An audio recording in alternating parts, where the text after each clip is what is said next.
ప్రశ్న రావణ్ను అరెస్ట్ చేసిన తీరు సరికాదన్న వైసీపీ నేతల వ్యాఖ్యల్ని తీవ్రంగా తప్పుబట్టారు టీడీపీ ఎమ్మెల్యే కోటంరెడ్డి శ్రీధర్ రెడ్డి. ప్రశ్న రావణ్ని సమర్థించినందుకు జగన్ క్షమాపణలు చెప్పాలి అన్నారు. ధర్మమేనా, న్యాయమేనా? ఇలాంటి సమయంలో మేము కూర్చోవాలి. మా పార్టీ కాదని, ఆయన మా పార్టీ కాదు, ఆయన ఒక యూట్యూబరు. ఇలాంటి అన్యాయం, అక్రమం కూటమి ప్రభుత్వం చేస్తుంటే వైఎస్ఆర్ కాంగ్రెస్ పార్టీ జగన్మోహన్ రెడ్డి గారు చేతులు కట్టు కూర్చోవాలని అడుగుతా ఉన్నా, నోరు మూసు కూర్చోవాలని అడుగుతా ఉన్నా. మా పార్టీ కాకపోయినా, మా భావాజాలం కాకపోయినా ఇది తప్పు అని చెప్పేటటువంటి ప్రయత్నం వైఎస్ఆర్ కాంగ్రెస్ పార్టీ చేస్తుంది. దీని మీద చాలామంది రకరకాలుగా విమర్శించే వాళ్ళు విమర్శించవచ్చు.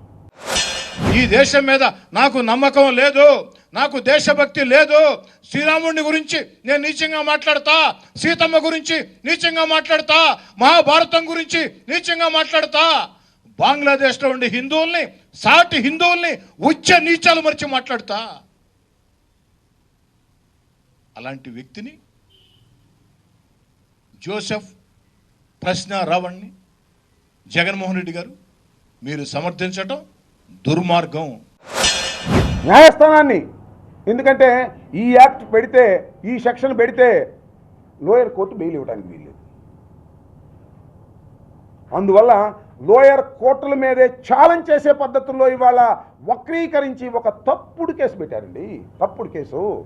ఉగ్రవాదుల మీద పెట్టేటటువంటి కేసుని ఒక యూట్యూబర్ మీద మిమ్మల్ని ప్రశ్నిస్తున్నారనే ఉద్దేశంతో మీరు పెడితే మేము చూస్తూ ఊరుకోవాలా? వైఎస్ఆర్ కాంగ్రెస్ పార్టీ ఈ తప్పును తప్పు అనకూడదా? తప్పును తప్పు అంటాం. అతనుకు అన్యాయంగా కేసులు పెడుతున్నారు కాబట్టి మా వైపు నుంచి కోరితే లీగల్ యాక్షన్కు లీగల్ సపోర్ట్ కూడా చేస్తామని జగన్మోహన్ రెడ్డి గారు చెప్పడం జరిగిందని మనం చూస్తున్నాం.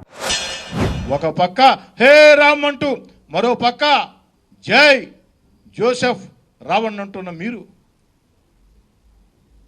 ఏమైంది? మీకు ఏమైంది సార్? జగన్ సార్ మీకు